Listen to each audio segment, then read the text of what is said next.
Good afternoon, everybody. I know our first Hello. session went a little over, and we have Robbie on here who's going to help guide us and keep us on time. We'll have a little opportunity to go a little over if we have to. So the kind of the game today is to really have just a conversation amongst us, and this is meant to be a round table. I have a couple things out there I might throw out depending on what people want to talk about, etc. I see that we have a lot of folks on this, which is very nice. I'm going to be honest. Normally, I'd start with a bunch of introductions, but I want to keep our time kind of for you to have a lot of discussion. So perhaps rather than going around and doing a lot of introductions, maybe what we can do is as each kind of engages or talks or says something, maybe just quickly introduce yourself and go from there. So Robbie, is there anything you wanted to say at this point, or you're pretty good? Or for everyone here, just so you guys all understand, Renovations, Rebuilds, and Fundraising. The speaker is Mark Krill, Florida, 1986. Currently serves as a member of the 1848 Housing Committee. Volunteered in many roles of the fraternity, having formerly served as a section chief, Purple Legionnaire, Board of Chapter Advisors member, and a House Corporation president. He also currently serves as a House Corporation member for his chapter and as president of the Fort Lauderdale Southern Coast Graduate Chapter.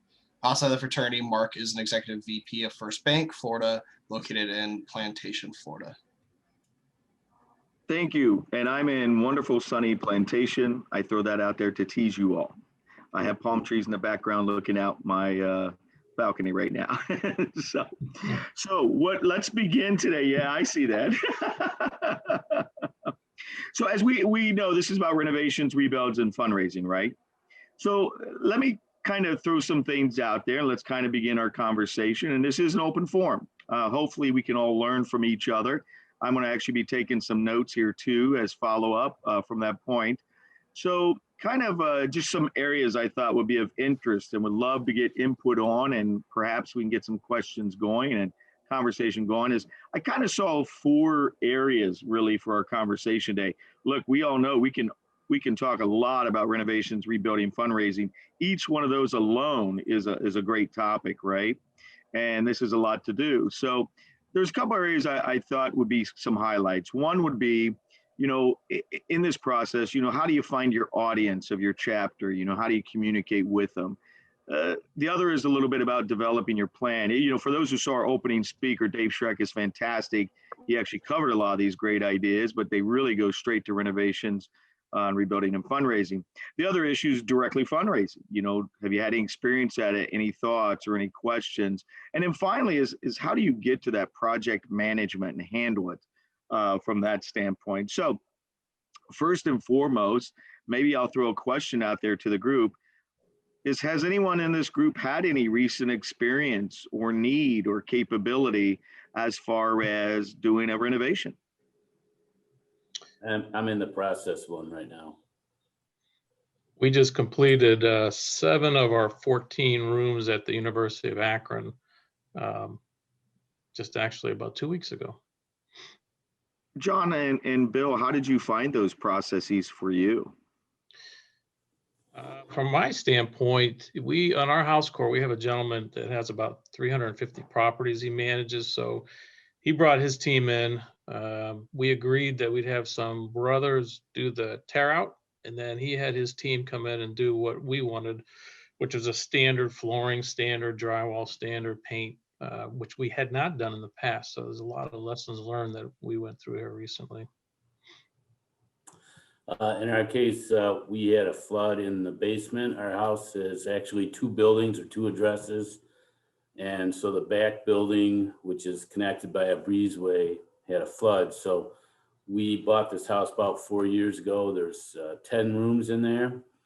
And we started discovering we had some mold in the back from the flood, some asbestos, and a lot of things my company already does. So they kind of pointed to me as the local guys, hey, maybe you could do this. So it's actually going quite well. I was able to save some money on the tear out because, I own the company. So we did it at cost. But I think the hard part is getting Graduate Association, Capital Graduate Association works as a housing corporation, to get their eyes and ears wrapped around the fact that you're going to spend $10,000, $20,000, $30,000 a year maintaining the house. And that's been an issue from the start, because when we bought the house, it wasn't inspected before the purchase, which was a headbanger right there, but we're dealing with it. And anyone else on the call here, have you had any recent experience, or are you going through a planning process right now to do a renovation or a rebuild? The Case Western Reserve were actually closed this year because the university wouldn't tell us how many we could house, and then they decided that no sophomores or juniors could come back to campus anyway, which is basically our occupants. So we just took advantage of the opportunity we're about to build some more privacy, and we have a circa 1902 former private home, and the big ballroom on the third floor has been a bunk room for decades, or since we bought the building in 47. So we're going to divvy that up into 2 or 3 rooms and derate other rooms. Current doubles will become singles, and so forth and so on. So we'll derate the total occupancy, which will be closer to what we're normally getting. And it'll be pretty straightforward. We last sort of relayed out the rooms in 1994 when the university put its computer and video and telephone wiring system in, which we're part of. And so we're just going to sort of do a little tinkering in that respect. In the process, do some other updating. So Fantastic. pretty straightforward. Don't have to raise any money. We have $500,000 in the bank, so we're good to go. Nice. Jimmy, you were saying something? Yeah, thanks, Mark. Yeah, so at Worcester Polytechnic Institute, which is in Worcester, Massachusetts, we are currently in the process of fundraising for a capital campaign to rebuild our 122-year-old fraternity house, which is at its end of its useful life. We've sunk close to $40,000 into bringing the kitchen up to code this past year, and luckily the plan was already in place, and we went through the whole design process to see if it would be worth it to renovate the building to bring it up to code and to our desires, but that would have been the same cost to rebuild it. So we're at a good point in fundraising. We've had about half of our $3 million goal be pledged so far. And so now we're actually in the final process of determining whether to go forward with the project this year or next year. And unfortunately with the COVID situation, our fundraising goal was not met as quickly as possible. And even our largest 2 donors, their finances were obviously affected, and so that we're currently at a tipping point. We decided we're going to do the project this summer and next. So I'm excited to hear some input here. Jimmy, I'm going to remember one big thing you said. I love the comment, our house at 122 years old is beyond its useful life. Congratulations on having a house that's 122 years old. That's fantastic. You know, and Jimmy, you made a good point, and Bob and John, and you know, Bill, probably the first step in a lot of this stuff, obviously, is after you look at it and determine your project, etc. How have you all learned, you know, about your fundraising, or if you had to fundraise, or how did you financially provide for these? And I know, Bob, you had, you know, some, you said maybe it's a little smaller amount as far as maintenance, et cetera. And Jimmy, you're all the way up there, you know, a couple $1 million. What have you learned from that process? Maybe some pointers for our folks on the phone here. Basically, we don't fundraise. I mean, I think we had a small furniture fundraiser several decades ago, just to do it. But at NIC House Corporation School many years ago, I learned some simple basics, and that was to use accrual accounting, capitalize and depreciate, because then know more the true cost of running your facility, and stapled on the back of your financial reports be a list of all the capital items and when they were put in, how much it costs, when they're going to run out. Use realistic lifetimes, forget accelerated depreciation because we're not paying tax. And the other sort of basic thing is to charge what the university charges. So we, for many years, have charged the lowest university rate. And our philosophy has been, if we wanted to have any fundraising, or the flip side of brothers want to give, we should give to scholarship funds. We can help undergraduates, through scholarship funds, through the university or the foundation, IGAM Foundation. So that's how we went from zero money in the bank to plenty of money in the bank. And we already, last year, we replaced all the double sash windows sort of as original through an Amish carpenter. We made them double glazed, even though the brothers don't close the windows anyway. But so we've probably spent $50,000 doing that. So that's some basic principles of operation have got us clear of the fundraising business and have money in the bank. Now, nothing wrong with fundraising. I used to have that interesting discussion with our late brother, Bud Mangles, that I didn't think we would have to go back to the graduates, every time we wanted to have a project or every time there was a crisis. That if you needed to raise money for a down payment on the house to start out with, that's a good reason to go. But after that, the place should be able to pay for itself. Otherwise, you're probably not managing it properly. Well, it's an interesting thought is that, we're seeing the dynamics of fundraising here. One is utilizing and capitalizing the asset you have and its value. And the other, in Jimmy's case, is, fundraising and pledging. For other folks on the roundtable here, any thoughts or ideas, experiences, or questions to the others on the computer here? I'm sorry I joined late. I thought it was 12 o'clock Central Time. So I put that on my calendar, but so I'm a little slow getting to here. But I'm Kent Collins. I'm an 81 graduate of University of Texas at Austin and on the House Corporation. And we too have a 114-year-old house that is a recorded Texas historic landmark, and it is the last historic fraternity house on campus. And one of the things that we had was with a 114-year-old house was land. And so 7 years ago, we completed a $5 million addition with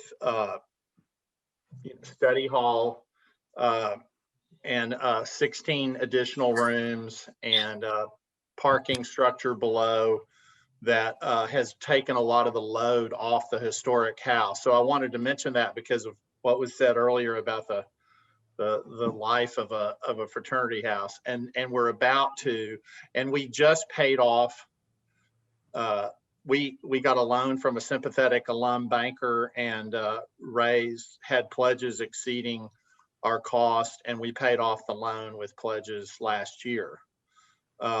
The other advantage to, and I don't want to go on forever, but the advantage to raising money for something like that, where you need $5 or $6 million, is doing it when when the economy in your part of the country is doing well, and the oil industry was doing really well in 2012, 13, 14, and so knowing where your sources come from is really important. But we're about to embark on $1.5 million renovation of our 114-year-old house.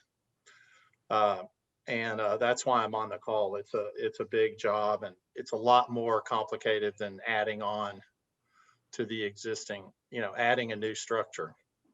For those that have kind of talked a little bit about it, did you find, and if you saw Dave Schreck's intro speech, did you find that you had a good team of grads around you, or did a lot get rested on you? I assume this was a house corporation board type situation, initiation of the project, or any input there or thoughts? Me or somebody else? All of you, yeah, anyone Well, that's had experience with it. a lot of people came together for the addition because it was such a major thing to do. It also replaced a party house that had been basically destroyed. It looked like something out of a horror movie. So there were a lot of older alums that didn't want to donate anymore for the new one. But so we had to bring in fresh blood. But a lot of people came together. An internationally known architect who's an alum committed their firm to do the architecture work. I was the project manager, and I'm a real estate developer who does urban multifamily projects. So that was easy for me to do. And my office is about a mile from the campus. And then we had two really big powerhouses, alumni in Houston who were my age, who were both real estate people and both, knew where a lot of our funding sources and alumni that had done very well would be. So they raised the money. So we ended up really coming together, getting it all completed. And it was, it worked out really well, but we ran it like it was a regular commercial job and hired a third-party GC who held our hand, and it worked really well. Before anyone else, I want to hit something because Kent, you just said it, and Bob said it earlier. And if I summarize, I think it's a very important point. Is these houses and the undergrad, these are fraternity brothers, but you do have to be treated as the commercial property that it is and run it as such. I know Bob said, before they were the lowest on campus and they raised it, to be more competitive, the rates it should get for the house, on rent. And now you going through the project, obviously it's just like any other commercial project on development. So interesting. Yeah, we are actually in the middle of decision making about whether to hire third-party management because when we finish, we charge like I think John or Robert said, we charge top of market prices, and in Austin, Texas, that's top of market in Texas. And so the parents who are pretty demanding, they want us to perform like a management company that has a top rents. And so, our kids are paying, I don't even want to tell you what they're paying, but anyway. How much are they paying? I think they're paying $1,100 a month. And that's overall. In other words, if you get one of the older rooms that shares a bathroom or has a community bathroom, you pay the same as the people in the new building, and it's a lottery system. But anyway, we're thinking about that just because we've gotten to a point where the house mother calls us when the parents call her to complain about some issue, and I have to tell them to call me because I don't want that pressure on her. But we're thinking about going to that point. I don't want to be managing a fraternity house rental project. Yeah, that's why I'm a developer. Daniel, I think you wanted to ask a question. Daniel Mosop. Yeah, I wanted to make a couple of comments. Daniel, real quick, where are you from? University of Akron, 1989. John O'Neill and I were chapter brothers. Fantastic. And I'm section chief in Northeast Ohio. So a lot of what John is talking about at Akron and what Bob is talking about at Case, a lot of overlap because those two schools are in the same section. We talk about wanting to provide housing as an experience to the undergraduates. And, that means that we're taking a certain responsibility on ourselves to provide the facility and to provide the safety, the maintenance, the money, et cetera, to run that facility.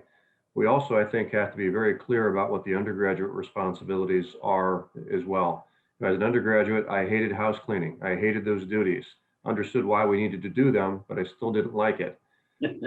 We have to continue to bring that to the forefront as some of the expectations. There's a social contract as well as a financial contract that the undergraduates have a responsibility to. And, the housing as an experience, they have a responsibility to that experience as well. And I just want to be sure that we don't overlook that in the things that we discuss here, and in any actions or outcomes that come out of today's conference. The That's a undergraduates need very to good, know that we expect them to behave in certain ways. that's a very good point. And that was something that I think Dave Schreck in the opening speech talked about a little bit too. And following the rules. Exactly. You're trying to provide top-notch housing, food, et cetera, and operation that requires commercial capabilities, while at the same time, it should gain the respect and duties and accountability as such too. Any other thoughts for, I see some other folks there. Tom, hey, Tom, good to see you. Yep, good to see you. For those who don't know me, I'm Tom Adams. I'm the section chief in Atlanta. I work with the chapters at Georgia Tech, University of Georgia, and Clemson. Clemson chapter is brand new. The university does not allow housing, although most of the fraternities do have like a farm. We're in a very rural area and for parties and stuff like that. And Kent, I was by your house and I remember that party building back there. And I thought it was pretty neat at the time, it's about 10, 15 years ago.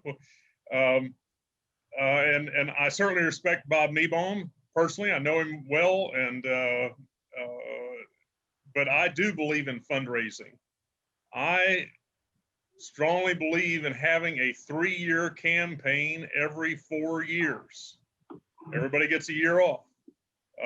It shouldn't be a make or break situation. It's nice to bring in a motion like we're building a new house. Of course, we all have to pay in something, but if you can get people to donate, it reduces the cost of housing for the undergraduates and makes membership in the fraternity very beneficial. But I like the idea, like Bob mentioned, of tying it to university rent, picking the lowest rent, or just pick out one dorm room, find out what it is currently being charged by the university, and find out what your rent currently is, and link the two. If you're at 75% of what that room costs, you let the university raise the rent for you. If they go up $100, you match 75%. You keep your rent at 75% of whatever the university is charging. And thereby you take away being the mean guy raising the rent, which you need to do if you're going to maintain the house. You've got to raise the rent regularly.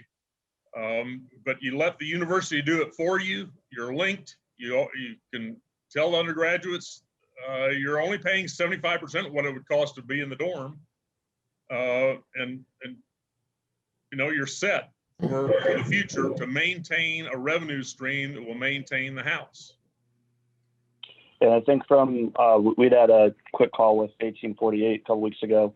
I think they actually recommend that you stay within about 90% of the campus rate. Like for instance, at WPI, I think it's pushing 15 or 16,000 a year for room and board for the private institution in Central Mass. And our Purple Legionnaire Dave Williams is on.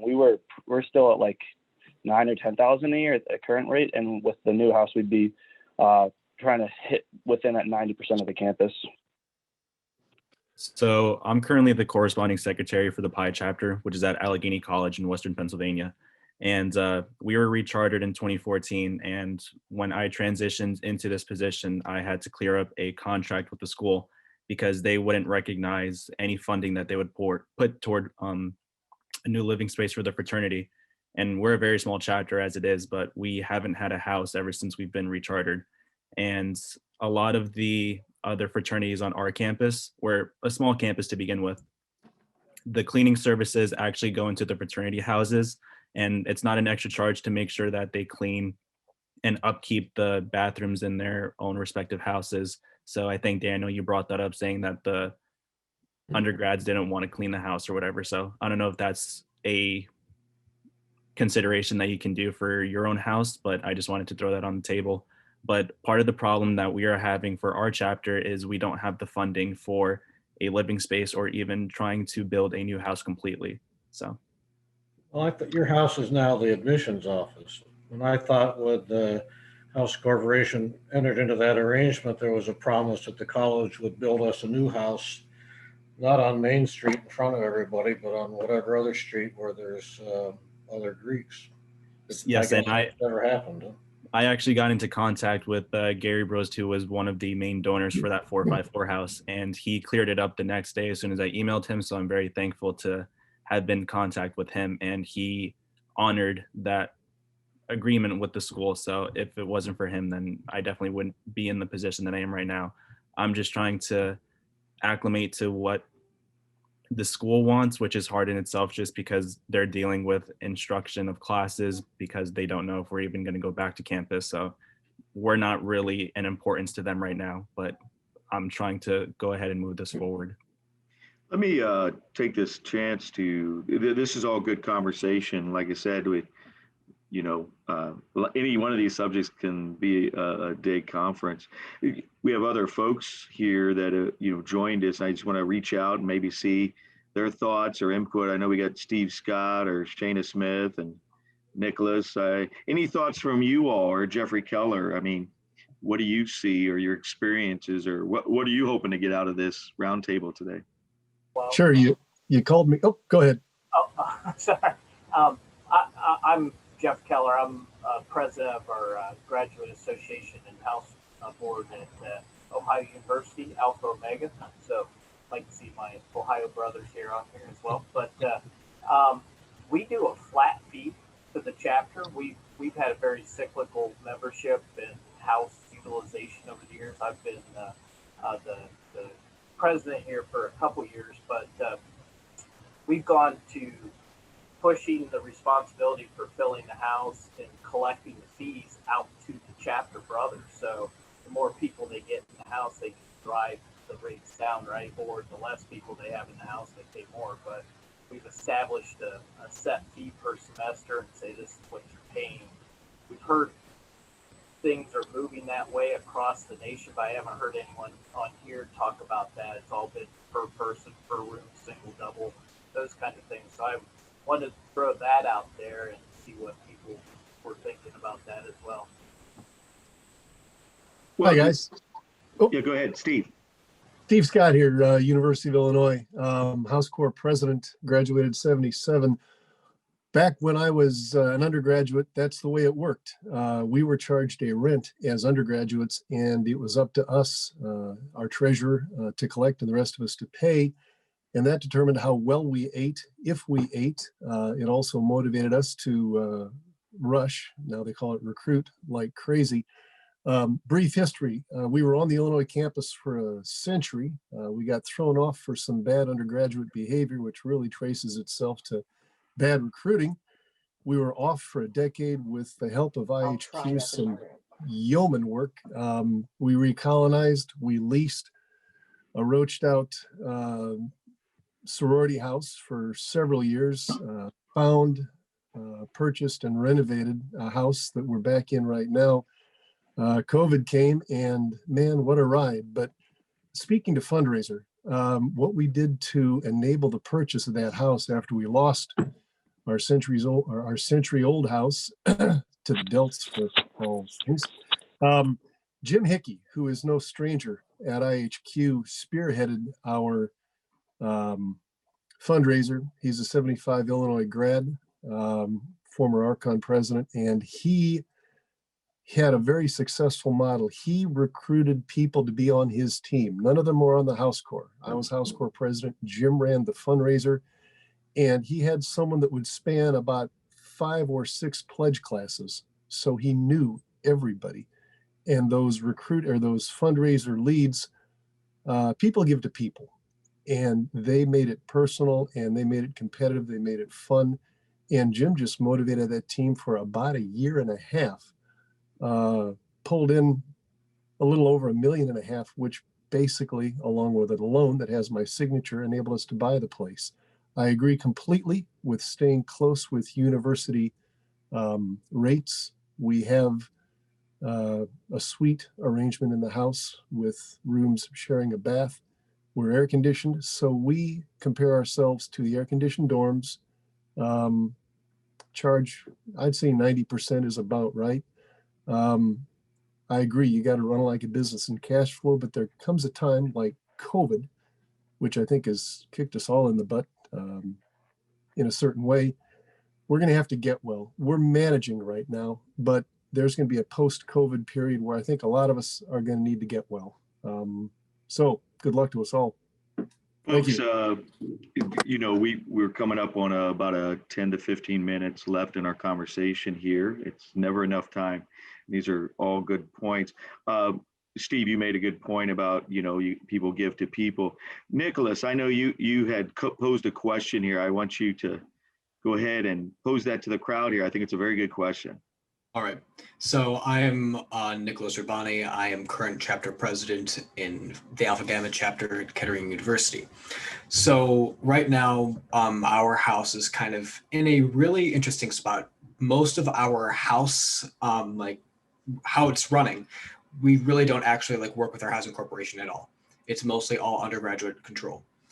And what definitely I want to try to work with getting that graduate role filled in. But currently, one thing that we're trying to work on is trying to keep a competitive price while also continuing to be independent from our university and from our housing corporation. And I really loved that what was brought up earlier about the 3-year plan every 4 years. That was absolutely fantastic. I love that. I might have to take that to our chapter meeting next. But free. Do it all you want. But I wanted to ask, like, how, like, do you actually work on creating that plan instead of just saying, hey, we're in a really tight spot right now. Do you mind just giving us some cash? I think you ought to talk with a fundraising group. They do not charge a percentage of what they raise or anything like that. They're almost all of them are on straight fee basis. It will matter how many people they need to talk to. And of course, they would like to have you help out. If you have a close personal relationship with people you're asking, that's great. The fundraiser would rather have you to have a close personal relationship with the person you're asking. You're more effective. But if you don't want to do that, they'll do it for you, whatever. You just line up, you sit down with them and say, we want to raise $500,000 and, show them how many people you have. It's supposed to be based on how many names and good phone numbers you have and the age. How long they've been out, how many people you have. That's the basics.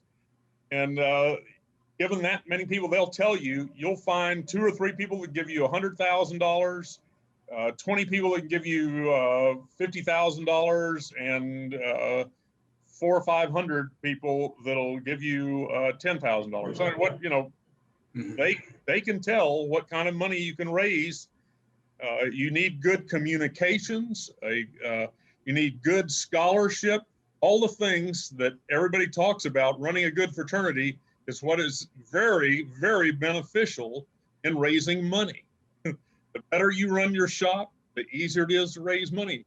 Graduates come back at homecoming, see the house is in nice shape and see friendly people there. They feel good about the chapter, are glad to give money. So,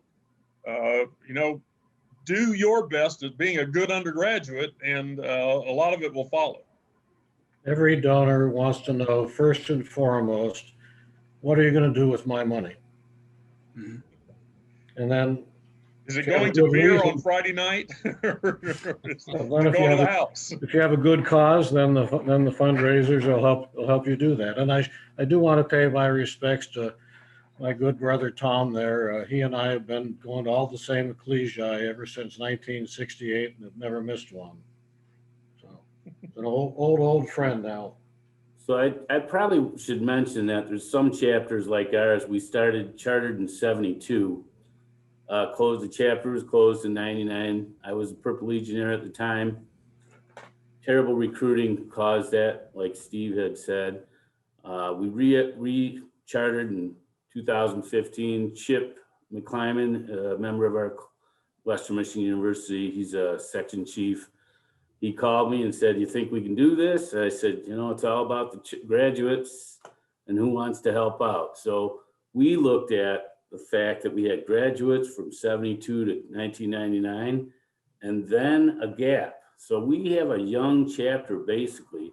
There's probably 70 members in the chapter now, and we're trying to develop the younger guys to think about giving their senior year, to get them in the idea of digging in their pocket. Maybe it's only $50 a year, but that helps a lot in building constant donations from the graduates. And I can't tell you how easy it is to ask somebody to donate $25 or tack it on a pig dinner fee. But when you start asking for $10,000 for somebody that's still working, we just don't have enough of those oil and gas guys like Texas does, you know? But it's important. We did have a sympathetic brother that said, I'll loan you $100,000 to buy the house. We bought a $300,000 house. I personally was on the chapter and wasn't involved in the purchase of that house. So when I came back from vacation, found out we bought it, first thing I said is, let's see the housing inspection. That was a shocker. They didn't have an inspection done. So it's, you know, just asking for money is not the big deal. It's like Tom had said, classifying graduates in level of retirement, income, and basically classifying them as, we have a gold apple here, do we have a shiny apple here, maybe you've got a couple pairs over there, and kind of grouping them together and getting their graduate brothers from their classes. And when someone mentioned spanning five pledge classes, put that guy in charge of that, recruiting that group. It does help really to get the graduates back to see the progress in the house. And we've had a 2-year construction process of $60,000. May not seem like a lot, but we only have 10 bedrooms. And it was stalled a little bit this year because of COVID, only because we said we're only gonna have one brother in each room. We'll lower the rent this year for COVID, but the rest of the chapter is gonna increase their parlor dues. And that has helped us carry through this COVID bad time. And it has been kind of tough. So the good thing is the chapter is gaining people from the dorms because they're so strict in the dorms about what you do, where you came from, quarantine, stuff like that. So I think everybody's got a different story to tell. I think Kettering's got a unique situation because they have actually 2 chapters in their house. Is that correct? Correct.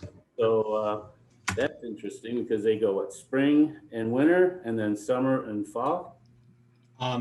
So it would be spring and then fall, and then another one is winter and summer. Yeah, so do they meet as one pig dinner or 2? Actually, I don't know that. I've been with the chapter for 3 years and I've not been to a big dinner, sadly. So it's a very unique chapter there, I know that, but everybody's got a different. Folks, we are on our last couple minutes here. I just want to make sure, I thought I saw a hand go up, maybe I was wrong. Stephen Ramsey, did you have something there?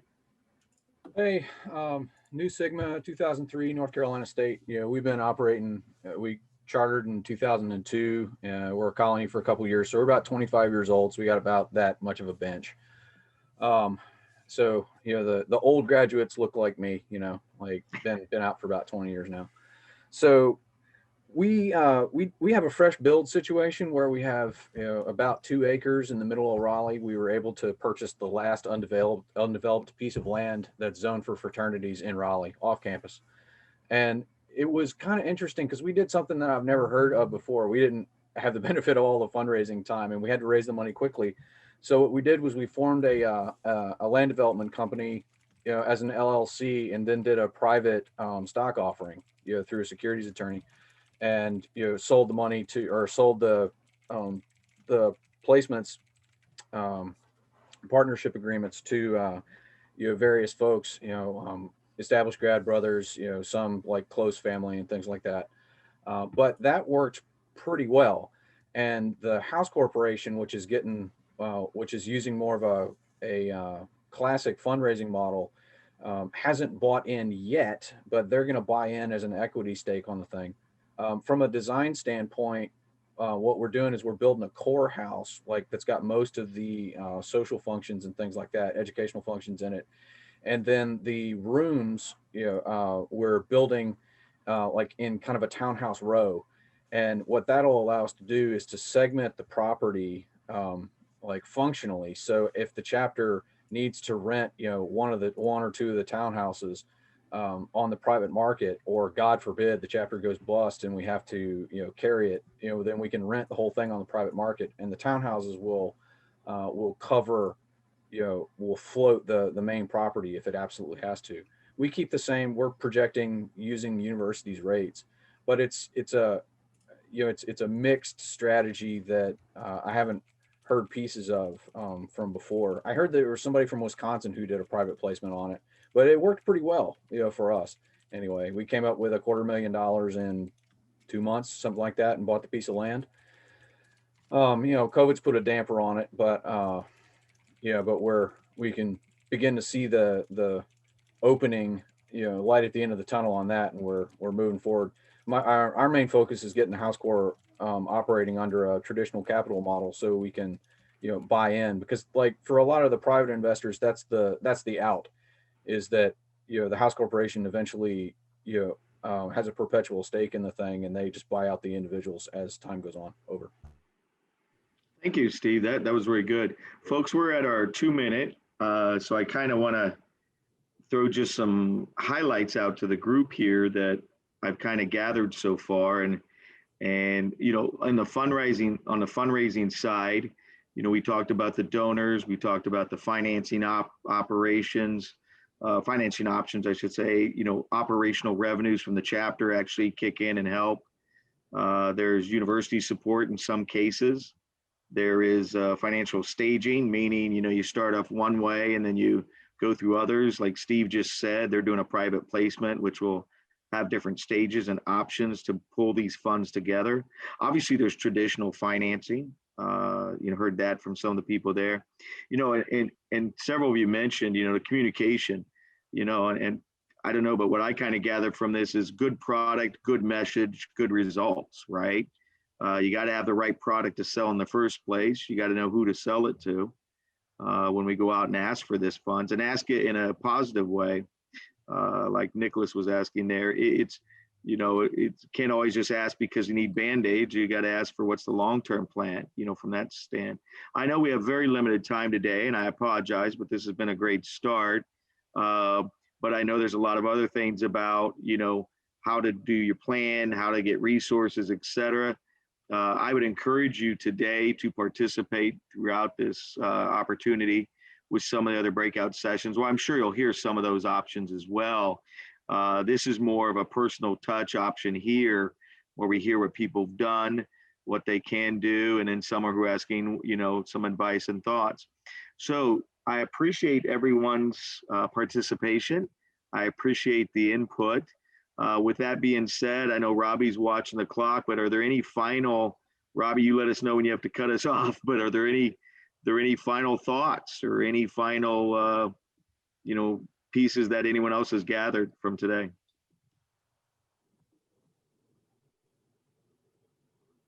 Well, brothers, with that being said, and our guest, and, we will let it go from there. We will close out this session. Robbie, I guess we're good. And I encourage you all to sign up and participate with the other breakouts today and learn more. And personally, I will thank you as a member of the 1848 committee. I'm happy to serve. And secondly, I'm happy that you're all here. Please feel free to reach out to us. I'm personally handling the role of new housing corporation. In fact, I know Nicholas, I think, anyone that needs any help within developing a house core or reaching out, obviously reach out to your section chief and PL, but we're here to do that. And my role, the 1848 group, is to help those new house corporations and help mentor and be here as a support piece. Again, folks, I thank you very much. And Robbie, I think we're good. Yes, sir. Thank you, Mark. Thanks, For everybody, breakout sessions number 2 starts at 1:45, so you have a couple-minute break. If you look at the program, you can see the available options and select which one you're going to next. Thank you all for Thank participating. you. Mighty proud. Thank you. Thank you. Thank you, guys. Thank you. Take care. Bye-bye. Good to see you, Tom. Good for you. Thanks, Bob.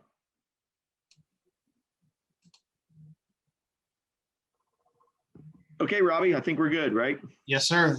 Great presentation as always, I'm sure. Thanks for doing this, and look forward to chatting with you again soon. No, it's all good, and it's recorded, and Yep. so that was good. Like I said, you never have enough time to cover those issues, and that's okay. It's good to hear what people's input is, and it was very valuable, I think, for a lot of folks. Absolutely. Well, you have a good rest of your day. You too. Bye-bye. Bye.